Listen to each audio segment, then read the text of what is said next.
So this week we're going to work on how to set up counter punches and looking for triggers. People think counter punches are all about just being quicker. They're not. I look for triggers. I look to set these triggers up. I've got Coach Keith here, going to give me a hand with this. And I'll put the small gloves on rather than boxing gloves so you can see more what I'm doing with my hands. So look, the first thing I want to do is we're going to use everything from a jab or a straight left. And I appreciate often that follows a straight left is a straight right. So we're going to look at this and we're going to, just for the time being, work on this one side. So the first thing I want to think about is if Keith's going to throw a jab to me, he's going to either move in with it, look, or I'm going to move into him and he's going to do it defensively. So I'm going to move him, he's going to do it defensively. One of the two.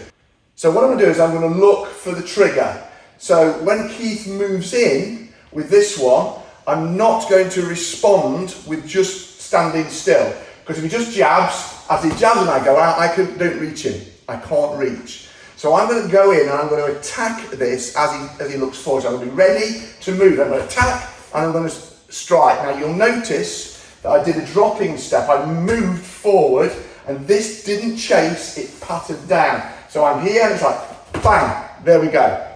Now realistically, he might pat down with that hand. That'll be in the way, so I will probably follow him up myself with a 1-2. So, and there's my shot. So this technique is really simple. I'm looking for my trigger, and I'm attacking that trigger, and I'm firing off, and I'm being mindful of this. You can use this for a number of things. It doesn't have to be just to fire one back. It can be to close down. So I've closed down into this position. It can be to throw a kick. Lots of things I can do. But this is the trigger. This is what you're looking for. Simple pat, simple go. So the second one is just a variation. Rather than patting down, I'm going to just take it like that, a little bit like spinning a ball. So when the jab comes in, I'm just going to spin the ball. Now you can see it opens up an area here, and it opens up an area here. But it also affects this side of the body. So by spinning the ball, I can often get a better shot in from here. So come in, boom, there's my shot. Also, it allows me to spin in to a shot here. It allows me to bolo punch down here. And what I like to do is, when I take this here, is to actually knee. So as it comes in, I follow in with a flying knee to the ribs. That works really well. So again, I'm just spinning it out. So number 3 is something that a lot of people get wrong. And what they have a tendency to do is I'm going to pull back. I'm going to make space for this and I'm going to pull back. In boxing they call it the pull. Now when boxers think as amateurs, they tend to be kind of pretty sideways on as amateurs. And some will pull back like this. And they can just about get away with it because they're over this leg. If Keith follows in with a grapple, I'm not going to get away with that. I'm going to be off balance. So what I'm going to think about with this is that wherever my legs are, I'm going to pull into this leg.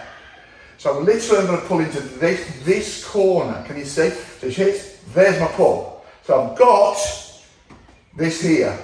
I will put my hand up. I won't just rely on it. And then I'm going to come back from that point straight over the top with a shot. Very simple. The trigger is the jab. And often what I'll do is I'll coax in and then I'll take it back.